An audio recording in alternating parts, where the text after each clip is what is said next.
ప్రతి మంగళవారం నాడు స్వామివారి కార్యక్రమంలో భాగంగా ఫ్రీ మెడిసిన్ ఇచ్చి వెళ్తాడు. తన ద్వారా నాకు స్వామి ఆశ్రమంలో పరిచయం అయింది. అయితే ఒక అద్భుతం ఏంటంటే, నేను ఇప్పుడు అర్జిస్తున్న స్వామిని నవంబర్లో మాకు ఒక డేట్ ఇవ్వండి అని.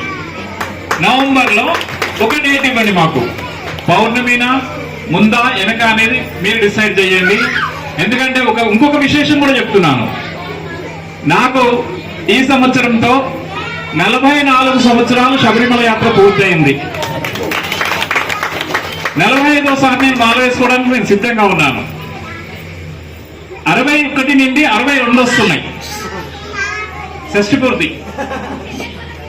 మా అబ్బాయికి 17 నుండి 18 వస్తున్నాయి. అయ్యప్ప ప్రసాదం నా కొడుకు. కాబట్టి అన్ని దృష్టిలో పెట్టుకొని నేను స్వామిని అర్చిస్తున్నా, మాకు ఒక డేట్ ఇవ్వండి నవంబర్లో. సాక్షాత్ అయ్యప్ప స్వాముల సమక్షంలో ఈ కళ్యాణం చేయించాలని ఇప్పుడే మా గాయత్రి అమ్మ కలవంగానే నాకు మనసులో సంకల్పం వచ్చింది. మా రామకృష్ణ గాయత్రి నాకు కూతురు కొడుకులే, వాళ్ళు అల్లుళ్ళు కాదు, ఆమె నా కూతురే, ఈయన కొడుకే నాకు. ఎందుకంటే అంత అవినాభావ సంబంధంగా ఉంటాం.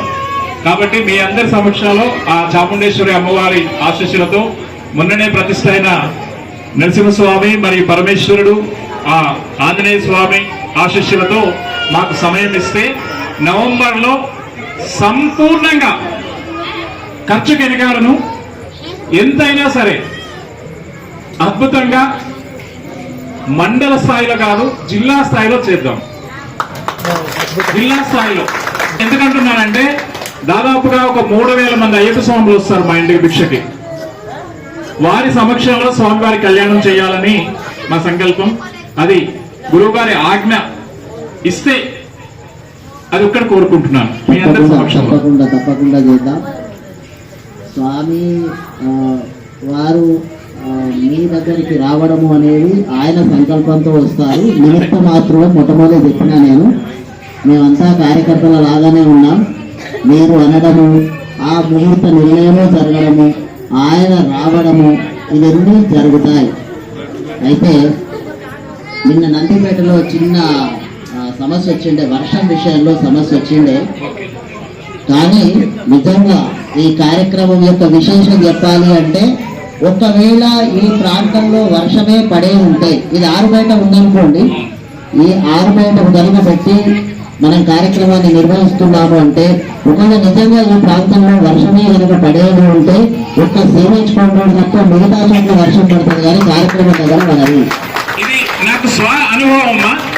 స్వామి వారు ఇప్పుడు చెప్పిన మాట నాకు స్వ అనుభవం. భారీ వర్షం, నిర్మల్ దాకెళ్ళాం, ఇచ్చోడ దాకెళ్ళాం, నేరేడుగొండ దాటాము, ఇచ్చోడ దాటాము, లోపల ఊర్లోకి వెళ్ళాలి. పడిపూజ 18వ సంవత్సరం పడిపూజ, చుట్టూ భారీ వర్షం. ఇచ్చోడ దగ్గరికి వెళ్ళిన తర్వాత వాళ్ళు అన్నారు, స్వామి పూజ క్యాన్సిల్ అయింది, మీరు వెళ్ళిపోండి అని అన్నారు. నేను నిజామాబాద్ 3 గంటలకే బయలుదేరాను. 5:30 అవుతుంది, అరగంటలో పూజ స్టార్ట్ చేస్తుంది. నేను ఎట్లా వెళ్తాను, వాపస్ వెళ్ళను. ఏదన్నా ఉండని, ఇంద్రుడు వరుణుడు కలిస్తే ఏదైనా చేస్తారు, ఆ ఊర్లో ఏం కాదు అని చెప్పేసి నేరేడుకొండ నుంచి లోపలికి వడ్లూరు అని చెప్పేసి ఒక 6 కిలోమీటర్ లోపల ఉంటుంది. ఆ ఊర్లోకి వెళ్ళాము. చుక్క వర్షం లేదు, చుట్టూ భారీ వర్షం, ఆ ఊర్లో మాత్రం వర్షం లేదు. పూజ అయిపోయింది, రాత్రి అల్పాహారం చేశాం, 12:30కి ఊరు దాటాము, భారీ వర్షం. అంటే భగవంతుడి సంకల్పం అది.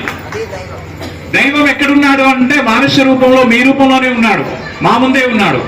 కానీ ఆయన పరీక్షలు పెడతాడు, వాటిని తట్టుకొని నిలబడగలిగితేనే మనం అడుగు ముందు వేయగలుగుతాం. నామస్మరణం మించింది ఇంకోటి ఏమీ లేదు. నాకు స్వామీజీ ఆజ్ఞ ఇస్తే కనుక నవంబర్లో ఏ డేట్ ఇచ్చినా సరే మేము తీసుకోవడానికి సిద్ధంగా ఉన్నాం. స్వామి శరణం.